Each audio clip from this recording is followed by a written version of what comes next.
feel. It's all fact and no fluff as we share with you proven solutions for all your situations. Stay with us for the Experts Corner. Why is the volume low? It's the Experts Corner, where we put an expert in your corner. We're out of control today. Are we live? Well, in that case, welcome back to Austin Stock Radio 1370. The right choice. You're listening to The Shift Economy with your hosts, Paul Harmon and Ricky Neer. This is a show dedicated to help you thrive in the 21st century economy. We are back. And we actually started the Experts Corner right from the start. Yeah, we did. So we got the whole crew in here. I have to thank Mike for something. So whenever we create some great organic blog content about this show, thanks for giving us some great high-profile brand keywords to use. Awesome. Hey, listen, the day is young. We're going to milk them for more information as long as we've got them here, right? That's right. So, gentlemen, as long as we have you here, we've got what I consider to be one of the most amazing think tanks, and I mean that sincerely. If someone is trying to launch a business online, whether it be a local storefront, and I think one of the things that Mike pointed out when he told us about the Beat story is that folks need to make a shift from that 5-mile radius thought process into thinking globally, because you actually could have literally global domination. I like the sound of that. Power hungry as I am. You know what I mean? I love it. You like that, Ricky? I do. Okay, cool. So we're all on the same page. That's what I say. Dominate your market, man. That's because you're a rock star, darling. That's why. So what kind of tips would you say to someone who wants to go out and start an online business? You know, if I can just jump in here real quick. You know, over the last, I've been around for 40 years. When someone said, wouldn't it be great to have got in on Google before Google was big, or Microsoft before Microsoft was big? Here's a stat for you. Cisco predicts that by 2013, only a few years away, that 90% of all web traffic will be generated by video. So you're asking for a very practical step. And we just got done talking about community and building rapport and how important that is for people. If you're going to start a new business, you better take seriously the effects of video. And grabbing a flip camera and teaching and educating and really helping your prospective clients out there via video is going to be one of your best friends. And so at least pay attention to that. Don't shy away from it. No, I'm sorry. Go ahead. Sean, how you do video. I know you guys offer some video services. So tell us a little bit about how you do that and then how you distribute that. You know, I'm going to just say before I get started on that is we weren't a video company. You know, we weren't a production company. We were out there belly to belly talking to the small business entrepreneur here in Austin, Texas. And so it was only by necessity that the clients, you know, we would ask pertinent questions like, do you have a static website or is it somewhat interactive? Do you have at least some video?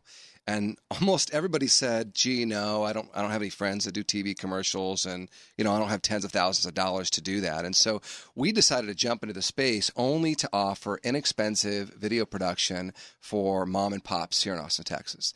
And so the way that we do it is we get someone to understand that buying video in groups of 6, 12, 24, 48 videos and pushing out really good information, not just ads, right, but teaching someone about your business and enriching their life because of something that you've taught them, that they're better for it. And like Mike said, they're more likely to be a part of the community. And the more active they are in the community, the more likely they are to fill your restaurant or buy your stuff, etc. So that's the way we do it. We sell it in chunks because we understand that long term, that, you know, you have to understand YouTube is Google's little boy. Yeah, they're protecting YouTube, and they're giving more and more weight to video on Google all the time if you're really delivering good content. So we try to teach that it's important to deliver content via video and sell it in larger packages inexpensively. A couple $300, something that's inexpensive. You know, one thing that I'm going to add to it, anyone that tends to be technology resistant, and I'm part of that population and I had to eventually give in to the shift that we're literally experiencing, is that the old-fashioned way of doing things is you were using the term out in the waiting room about belly-to-belly, face-to-face. People still like that face-to-face rapport. What video allows you to do is to literally create that. So now you're talking about taking that information, that exchange of information, if you will, to an entirely another level, which means that I don't have to physically be present, but I can still feel like I am and create that experience. It's the leverage that Mike Dillard was talking about prior to coming in here that launched, catapulted his business, really. Everyone's jumping up and down saying, me next. Got their hand up. Oh Go my ahead, God. go ahead, Ricky. Go, Kurt. No, Kurt. Go, Kurt. Kurt. He's got something to I'm say. sitting here and I'm all excited. I drank a bunch of Red Bull before I came in here. And I'm like, come on, let's go. So essentially what I it got a comes down- bottle of Xanax. I mean, I'll start Maybe tossing after them the at you show. like candy. So here's something really interesting. You talked about small businesses, which we put out. Sean and I met 6 months ago. I mean, we've known each other for a couple of years. And I started talking about this video syndication because he had talked about a little bit about video is pushing your message out there. So you talked about small businesses. You know, one of the stats I have in here is 81% of respondents said they received advice from friends or followers relating to a product purchased through a social site. So you asked, how do small businesses get started? Well, I was friended on Facebook recently by someone who was selling car insurance. Hey, do you want discount on car insurance? And that's all she talked about on Facebook. I can save you money. I can save you money. Then she direct messaged me and said, I can save you money. I can save you money. Blah, blah, blah. And she goes, Kurt, what advice can you give me? And I go, stop. Make a video. Yeah, I go, first of all, you're pitching way too much. Yeah. And second, I told of a colleague that I know of, he had a stuttering problem when he started out in real estate a couple of years ago. So he found out that he needed to relate through video and web postings. But what the real main story came down to, they want to know who this person was. He shot things with his family, going on vacation. And he says this, and he's made millions online, and he started off with a small business. He said, I can get to know someone online if you post good content, just like I meet someone sitting across the table. That's so right. It's not selling your wares online. It's connecting to people just like I'm sitting in this room right now with some phenomenal individuals. Because of social networking, it put me here. I didn't sell a ton of stuff with social networking, but it led me to conversations with people in this room and out there as well. I've done a ton of business for. So you got to give them good content and let people know who you are. That's right. Ricky? Yeah, absolutely. Now going back to the video, what we were talking about, Sean, how do you guys distribute that, and how does that make sense for your client when you guys put it out? So you're talking about content syndication, right? And so I'm gonna bring Kurt in here because he's the specialist All for right. Enterprising Works. But just that we push it, and I like to put it in lay terms. You know, last time I was on here, I was talking about not having the pixie dust, so to speak. Right. But it's really important to, once you've created a decent video that is going to educate your prospective clients, is to push it out there, right? You can't build a beautiful house and put it in the middle of nowhere with no roads leading to it. So you got to put it out there where people are, and it could be 10 great sites, it could be 150 obscure sites that you've never even heard of, but there are people there that can join your community. So I'll kind of bring Kurt in. Because otherwise you'll end up being the world's best kept secret. Right. That's a risk. Which is interesting because we're talking about video and overall video syndication, and essentially what happens is this. I've seen a lot of companies who will post videos just online, just on blogs, but nobody's just necessarily going to find your blog unless you promote it the right way. So what I'll do is we'll put out videos, mass production, to many of different sites that have been there for a good long time. So instead of just one person landing on a site, they're going to find you many, many different ways. And here's what I've noticed, especially even with my own businesses. I'll upload a new video, and because it's a new video, it could be something completely random. Other people will start looking at my other videos, and I get leads coming in for businesses that I haven't put any money into in months, and some of them even years. So here's a perfect example. Now, it's taking me a little time to build up my list, but I did a short little video promoting the show here just yesterday. Yes. And I put it up at 10 o'clock last night. I was kind of lazy during the week, but here's the overall effect. Yeah, you need to mention my name. I'm only kidding. I mentioned you a lot. And I mean, it's a great show. I got a ton of respect for what you guys are doing and the opportunity here. But here's what happens. I posted a video last night at 10 o'clock on YouTube and, of course, through my social networks. 18,000 people it was exposed to right away. Well, what happens then is 5 people liked it. All you guys in here were tagged to it, except Mike, your Facebook is completely loaded, so I've been trying to join that for a while. I gave him a hard time about that yesterday. Well, so is mine. This is a dude, you got to friend me. So. But here's the thing. Got the inside track. I know you do. That's why You I have to always send her an tag email. Mike. Will you tag Mike on this? So here's the stat. One video, very easy to do, that I did that, I mean, didn't cost me anything. 18,000 on my personal network. 5 people liked it. 2 comments. Exposes it to another 16,000. Because of all the exposure, I'm in front of 33,000 people over the course of 18 hours. Yeah. Just to establish rapport with people, to find out who I am, and of course be connected with you guys. So it's Now- powerful. Now, Kurt, I see some stats here about Mike, and I would love to know how you tied that in with your what you're talking about being your expertise being You've been showcased, stalking Mike. and how that relates to That's what a what great I job want. Mike has done in that industry, in that area. Well, here's the thing, and again, just really fortunate to be here. It's when Mike speaks, a lot of people listen. I mean, millions of people listen, not only just from a direct contact base. Did you know that, Mike? Yes, you did. That's what my mom tells me. That's Of course he does. Well, so here's I what- only found that out last show.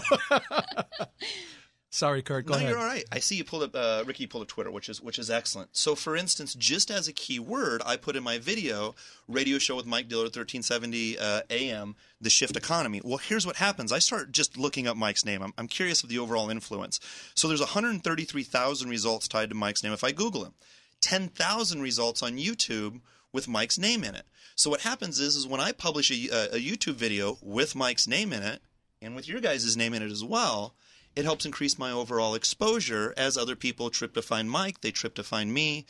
Because of Mike's overall exposure and other people promoting him as well, Mike speaks, everybody listens. Extremely powerful. So for those of you out there who are listening and you're starting a new business, write down all our names, include it in there in your messaging, and look at all the eyeballs you're going to get. Absolutely. Now, I would love to hear from Mike how you recommend network marketers use these tools, blogging, content syndication, expert positioning, video, to market their network marketing business.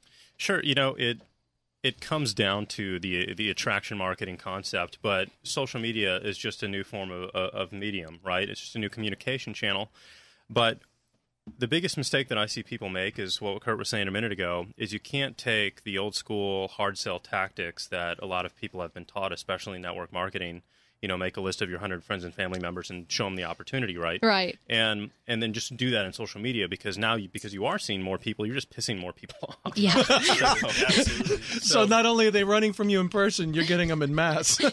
So I've found that the way that I have built my entire business over the last 5 years is I like to solve people's problems. That's my deal. Magnetic Sponsoring was built by solving the problem of people not wanting to cold call friends and family members to build their business. They wanted to attract others to you. So I solved that problem by putting free content out on the web, and that's how all these 10,000 videos are out on YouTube today and just posted and forwarded on by other people, because my first initial goal is to help people first and foremost. Money is an afterthought for me. Money is the end result of that service and value provided. So I don't even worry about the money. I worry about solving other people's problems, and that's, with the Elevation Group, that's the deal here. The personal problem that I see today and what we do and what you do through your show has to do with the shifting economy from an investment standpoint. The old vehicles of, the baby boomer generation are not going to work for my generation. So there's this huge gap in this void where there's a lack of experts and a lack of expertise out there that can come to us and say, hey, you're building a business, here's what to go do with your money. And so that's a huge problem that I have personally. A lot of other people have it as well. So that's my next goal, is just to solve that problem in that regard by doing the exact same method, which is going to be getting up in front of a whiteboard in my bedroom and putting out some incredibly great free content on YouTube and on Facebook. And that's it. That's 90% of the strategy. And I can guarantee you that within a year from now, there will be millions upon millions upon millions of views that have seen that by what Sean and Kurt are talking about today. Let me dive in only because you opened that door, and if you weren't going to open it, I was going to. For those of you that are out there listening thinking, my business is different, that's great what I'm hearing, but that does not apply to my business. Mike is actually putting together a platform that he's applying all these principles that we're talking about to the financial services industry. Why? Because he's recognized that there's a big problem. That's fiscal literacy in this country. So for those folks who have been fortunate enough to earn money, and even for those who have not earned money yet, but they realize that they can, what do I do with it? And then part of that process, and I'll let Mike elaborate because I'd like to hear it from him. Obviously, I'm in the industry, so I tend to be a little bit biased, but we take a completely different approach than that of the traditional advisor.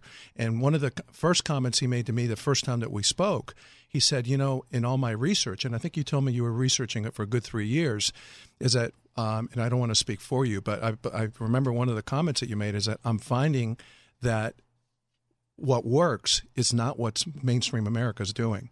Right. It's usually reserved for the more affluent. And what's interesting for me, an ongoing battle, is when I'm sitting down trying to explain that to mainstream America, I have to almost undo the brainwashing that they've had, from the traditional advice I've been getting, which is really what this entire show is dedicated towards, not just in one particular arena, but why we're trying to bring experts from all different arenas to untrain people and then retrain them again. It's time for another short commercial break. This is Austin Talk 1370, The Right Choice.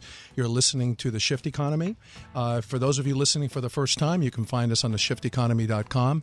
As soon as we come back after this short commercial break, we'll be diving into that black box and going into a little bit more detail right after the break. All right.